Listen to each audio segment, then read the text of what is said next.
En la tarde de hoy, en este bloque, vamos a tener una serie de ponencias. Eh, en la primera charla, ponencia, vamos a estar con el profesor argentino Ernesto Chinques y su presentación titulada Las universidades del siglo XXI y las tecnologías. Lo sigue una presentación y audiovisual que estará a cargo de Marcos García Aguirre, programador y diseñador de la UPUR. Luego será el turno de Camila González y Cecilia Suárez. Ambas son licenciadas en bibliotecología y trabajan en la biblioteca de la Facultad de Ciencias Económicas y Administración. Y su presentación se titula WhatsApp de Biblioteca de Ciencias Económicas como herramienta de comunicación. A continuación, volveremos con Marcos García de UPUR, esta vez acompañado por Janine Chigiar, psicóloga y funcionaria de UPUR, quienes presentarán el proyecto APP Demos Udelar Orgánica. Y para finalizar la tarde de hoy, el cierre estará a cargo de 3 oradores cuyas presentaciones van a girar en torno de la herramienta Moodle. Ahí veremos primero a los ingenieros en computación, José Fager y Emilio Pena. Ambos trabajan en CESIU y expondrán sobre la experiencia de la participación de la UDELAR en la Moodle Mood Global 2022. Seguidos por el profesor asistente de la Comisión Sectorial de Educación Permanente, Fernando Arregui, con la ponencia Utilización de Moodle EVA como espacio de gestión institucional. Y ahora sí, sin más dilaciones, pasemos a la primera disertación titulada Las universidades del siglo XXI y las tecnologías, a cargo del profesor argentino Ernesto Chinques.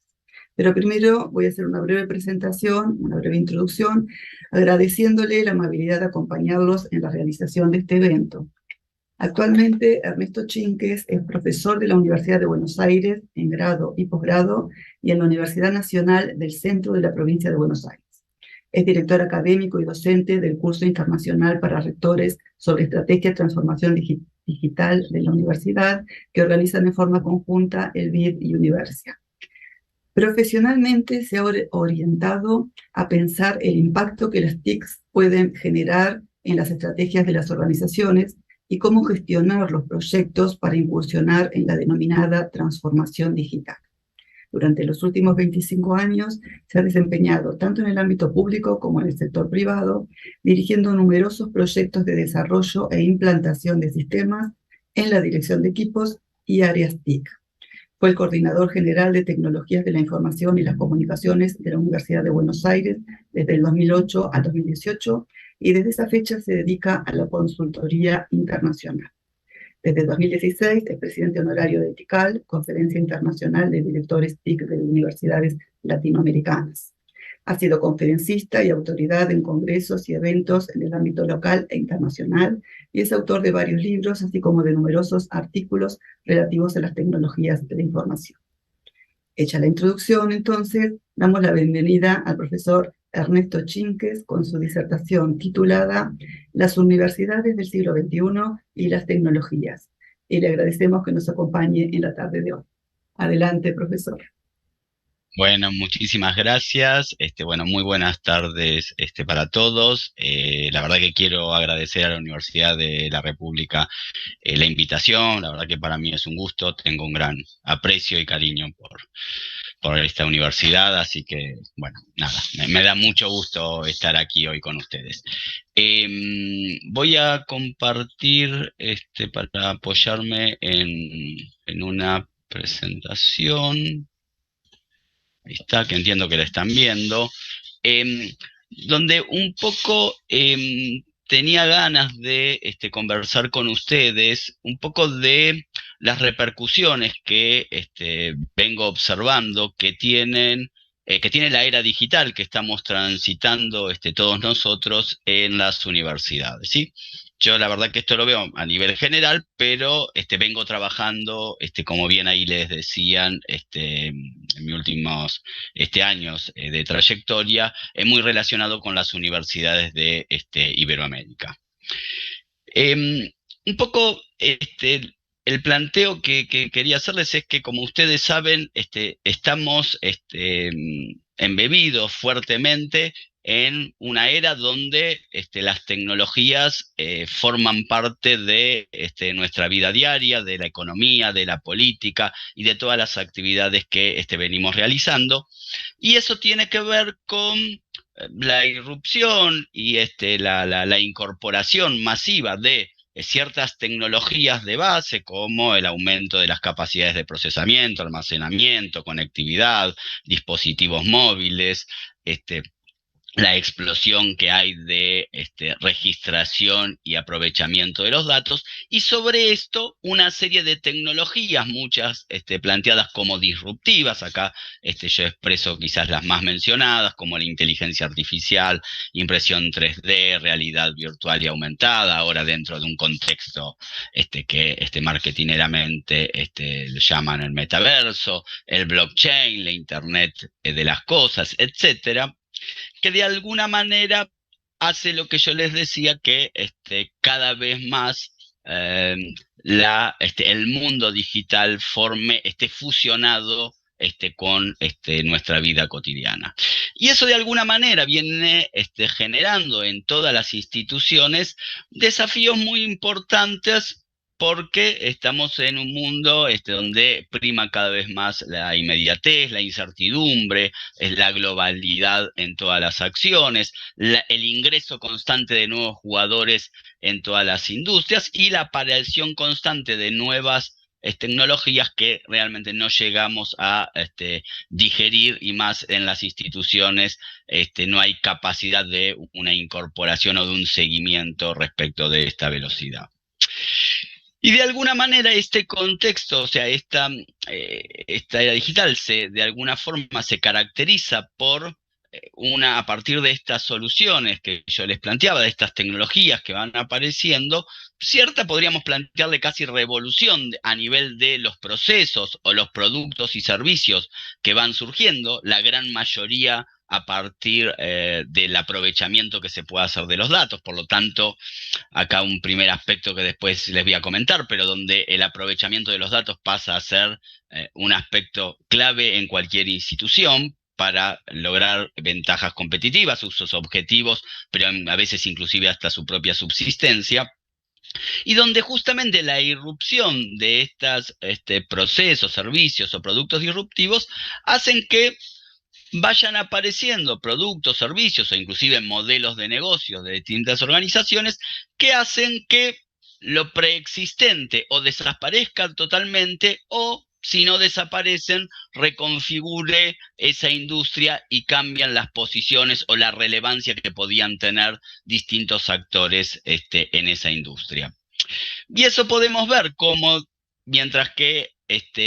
hace algunos años, ¿sí?, algunas décadas inclusive también, aquellas industrias o empresas poderosas estaban en la industria automotriz o las petroleras o las petroquímicas, los bancos, e inclusive a veces en nuestro inconsciente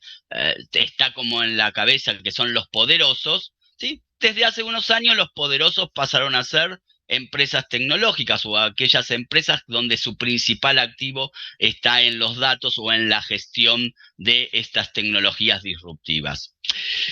Y este panorama, que lo quería hacer muy rápido, porque en realidad a mí lo que me interesa charlar con ustedes es, bueno, ¿y cuál es el impacto de esta era digital en las universidades, ¿sí?, que a nosotros donde trabajamos y que tanto nos apasionan a la mayoría de nosotros? Y de alguna manera, entonces, el planteo es que desde hace siglos, de alguna manera, las instituciones de educación superior vienen teniendo un rol muy preponderante, un faro en todo lo que tiene que ver con la generación y la gestión del conocimiento, y sí, el uso, la aparición, la cada vez mayor presencia de estas nuevas tecnologías puede o hace cambiar ese rol, y ahí planteando la analogía, ¿sí?, como hace varios siglos, cuando apareció la imprenta como una nueva tecnología, hizo también un cambio en los actores y en la relevancia de determinados actores, como podía ser la Iglesia en la gestión del conocimiento, por cierta democratización del conocimiento, y donde empiezan a tener un rol muy destacado instituciones como las de educación superior, ¿no? Entonces, de alguna manera, planteándonos si hoy por hoy podrían existir amenazas o existen amenazas en las universidades, podríamos plantear que en esta era yo veo que si quisiéramos plantearlo, distintos actores, pero tomemos como lugar central quizás el estudiante y del otro lado el conocimiento al que quiere acceder. Bueno, justamente una de las características que tienen muchas de las disrupciones de esta era tiene que ver con el evitar intermediarios, y podríamos decir que durante muchos años la universidad era el intermediario entre el estudiante y el conocimiento. Y en una época donde empiezan a aparecer distintas herramientas que le permiten a estos estudiantes, pero también, ¿por qué no?, a investigadores o personas que quieren generar y entender digamos, y generar nuevo conocimiento, empiezan a aparecer un montón de herramientas que le habilitan la posibilidad de un acceso directo, quizás con menor intermediación que antes en nuestras instituciones. Y eso no es todo, porque también en este ecosistema aparecen un montón de empresas que empiezan a también meterse dentro de esta, llamémosle si quieren, industria o sector, ¿sí?, de la gestión y distribución del conocimiento, en algunos casos en forma directa o en otras cosas planteándole plataformas para que estas personas puedan acceder sin intermediar por la universidad. Lo he planteado más fuertemente a través de los estudiantes y de la tarea de enseñanza, pero también podríamos plantearlo dentro de ciertas tareas de investigación e inclusive de extensión o vinculación con la sociedad. Y por otro lado, muchos de estos servicios que se le ofrecen a estos usuarios, de alguna manera tienen ciertas características de experiencia del usuario, como velocidad, ubicuidad, disponibilidad de 7x24, personalización, etcétera, que las universidades no están acostumbradas a brindar esa experiencia al usuario. Por lo tanto, quizás la amenaza de servicios o plataformas que pueden brindar servicios similares podría ser peor, porque por otro lado, a veces es difícil para una institución brindar servicios similares. Ahora les traigo también pero también un artículo, ¿sí?, planteando a nivel de amenazas que surgió, ya estaba avanzada la pandemia, donde planteaba que existían, ¿sí?, iniciativas de grandes empresas tecnológicas que les interesaba aliarse con ciertas universidades, de alguna manera, de prestigio internacional, ¿sí?, da esos casos como el MIT o como Harvard, ¿sí?, donde de alguna manera las empresas con la necesidad de generar nuevos ingresos iban a empezar a incursionar en educación y en salud, y lo que simplemente iban a querer, lo que iban a necesitar son ciertas instituciones, pero como marca, y que de alguna manera iban a aprovechar ciertas capacidades que se pudieron probar en la pandemia de títulos totalmente en línea, ¿sí?, posibilitando enrolamiento masivo a nivel mundial, con con esa escala a nivel de costos, con la posibilidad de bajar mucho ciertos costos y generar materiales, invirtiendo quizás millones de dólares en materiales pedagógicos, porque lo pueden distribuir entre muchísima cantidad de alumnos en todo el mundo, ¿no? Entonces, de alguna manera, obviamente que ahí, en este caso, plantean que pueden plantear un adecuado aprendizaje, cierta certificación del conocimiento a partir de estas universidades que también generan estas alianzas, pero dejarán para pequeños grupos de élite el concepto más de vivir la universidad físicamente, ¿sí? Entonces, de alguna manera, esto se lo planteo, no necesariamente porque tenga que ocurrir ni vaya a ocurrir, pero es parte del escenario que hoy algunos vislumbran como parte de las amenazas o aspectos que pueden suceder en la universidad. Entonces, yo hace varios años, inclusive bastante antes de la pandemia, y que ya se veía venir, o sea, todo el concepto de lo que implicaba la era digital, lo planteé, se me ocurrió plantearlo como una especie de granola, un tsunami, ¿sí? Y donde de alguna manera le planteaba, en ese caso a varios rectores, que a mí me parecía que había como cuatro opciones ante esta granola, porque lo planteaba como un tsunami porque no es algo que nadie pueda parar, o sea, no estamos en capacidad de frenar esta ola. Entonces, de alguna manera yo veía que había una posibilidad, que era quedarse quieto, no hacer absolutamente nada, donde la opción era que nos tapara. Otra posibilidad, que era la que veía que iban a seguir la gran mayoría, era barrenarla, es decir, ir haciendo cosas y siguiendo la corriente, ¿sí? Pero de alguna manera ahí nos va a arrastrar a donde plantee esta ola. Una tercera opción, que la llamaba navegarla, que tenía que ver con, de alguna manera, uno no tiene la fuerza de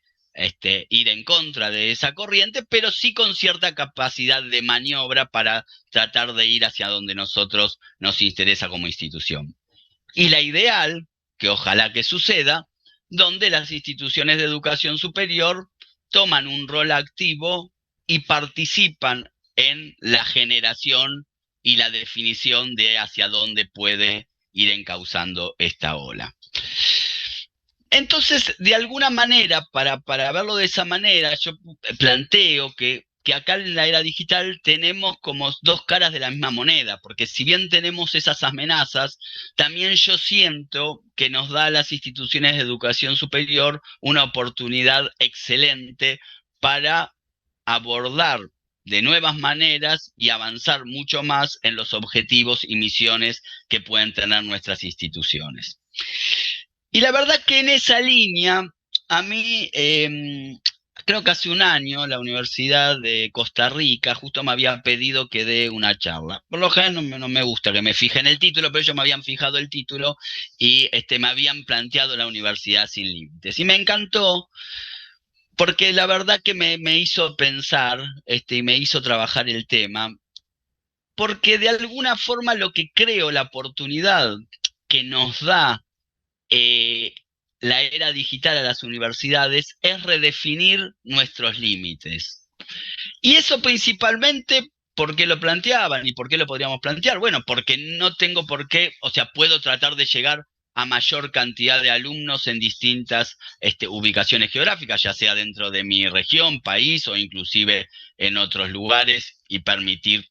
la internacionalización de nuestros estudiantes y docentes, porque no importan, se desdibujan las distancias, inclusive pueden desdibujarse los idiomas, las posibilidades de colaboración y comunicación, la posibilidad de plantear distintos enfoques pedagógicos donde se enriquecen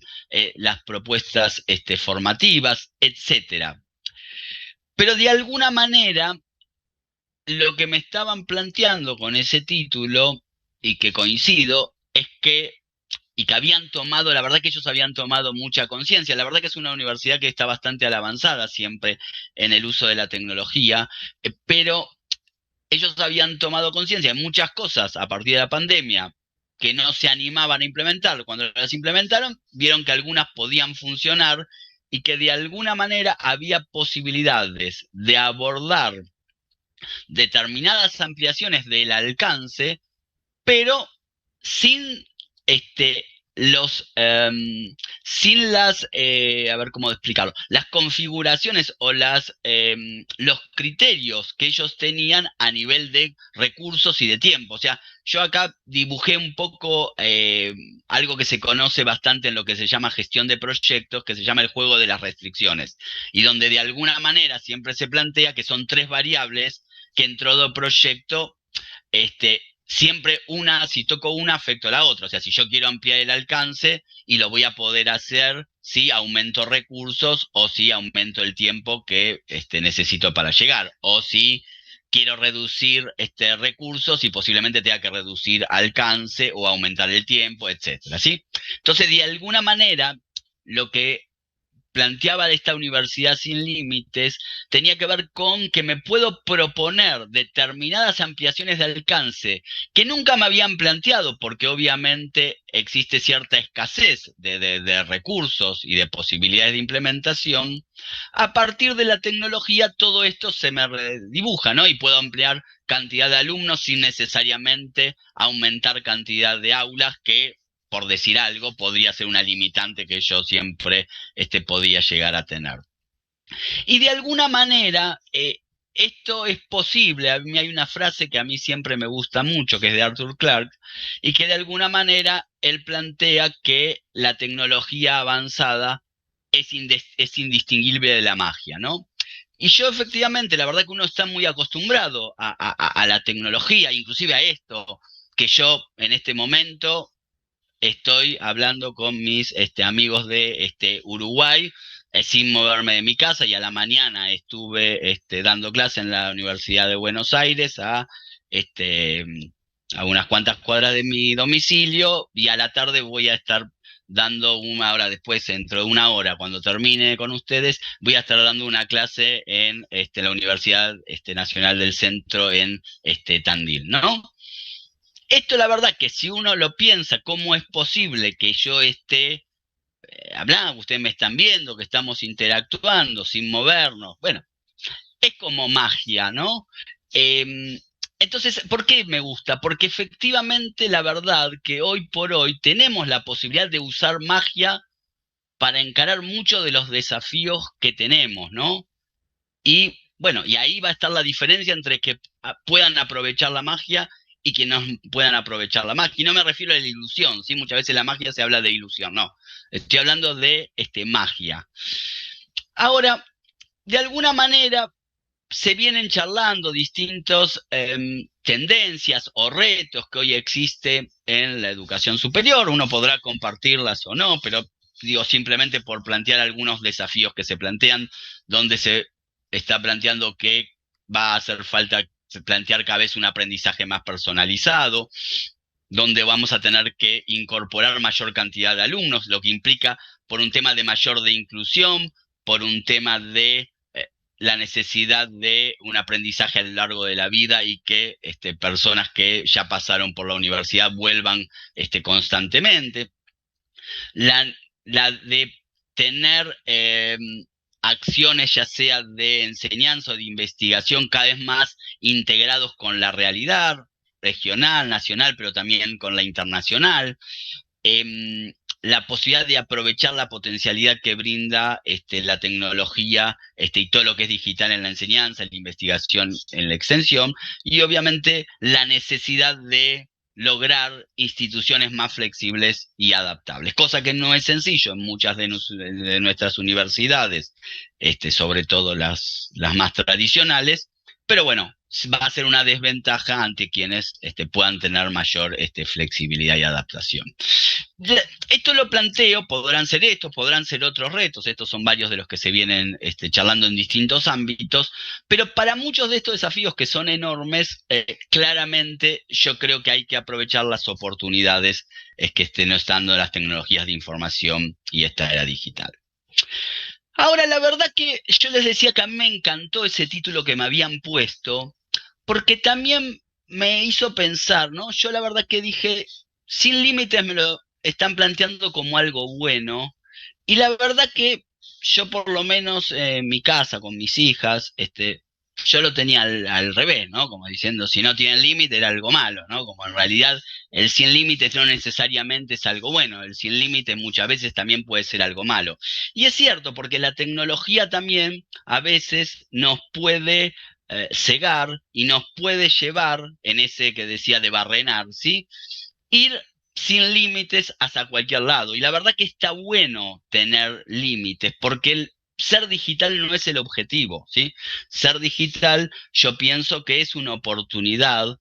para de alguna manera reforzar ciertos objetivos y que tienen que ver con nuestra identidad. Entonces, creo que las instituciones de educación superior deben justamente más que nunca tener muy claro cuál es su identidad, o sea, hacia dónde quieren ir, cuál es su misión, cuáles son sus valores, cuál es su rol en la sociedad que están cumpliendo a nivel local y que, por qué no, en algunos casos a nivel internacional, sus fortalezas, etcétera, ¿sí? De ahí sí aprovechar las oportunidades y cuidarse de ciertas amenazas que pueden existir. Ahora, quizás para terminar, yo quería plantear como tres reflexiones finales.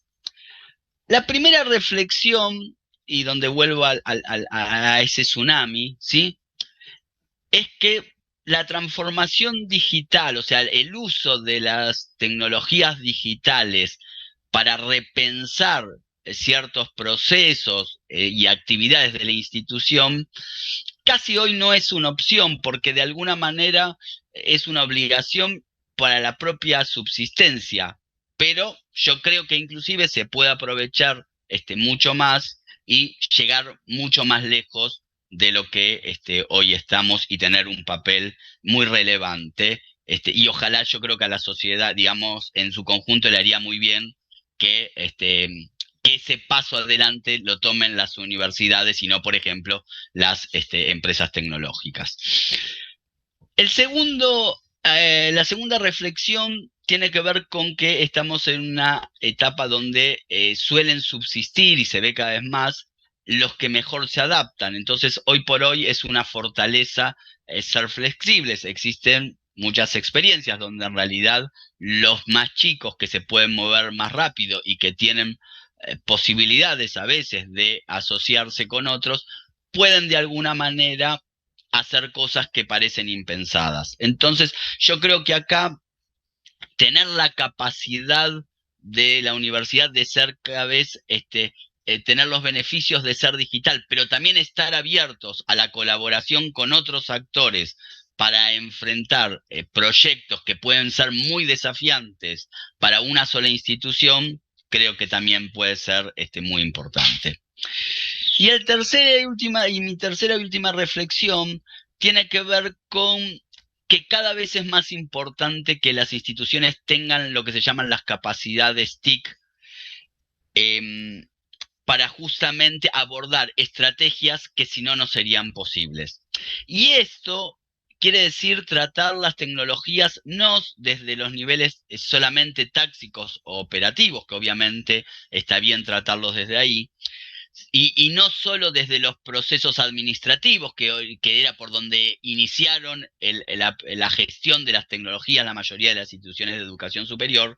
sino que cada vez más es pensar justamente en qué aspectos puede aportar y mejorar de todos los procesos, obviamente en los procesos clave como la enseñanza, la investigación y la extensión, y no solo los procesos administrativos, pero también que determinadas definiciones sobre la estrategia de las TIC tiene que tomarse en el más alto nivel, en el más alto nivel de las instituciones, quiere decir en los equipos de gobierno, y obviamente también en los órganos políticos de las instituciones, porque es la única forma de que se tomen decisiones sobre estrategia y sobre evolución de estas capacidades para que tengan un impacto muy significativo, ¿sí? Así que yo la verdad que eh, felicito un poco a la Universidad de la República porque tiene estas iniciativas de donde junta varios días a todo el personal a pensar, a reflexionar, a mostrar qué proyectos se están haciendo. Y bueno, y nada, y espero con esta breve presentación haberle ayudado a pensar la universidad que ustedes desean. Nada más, eso es todo. Muchas gracias.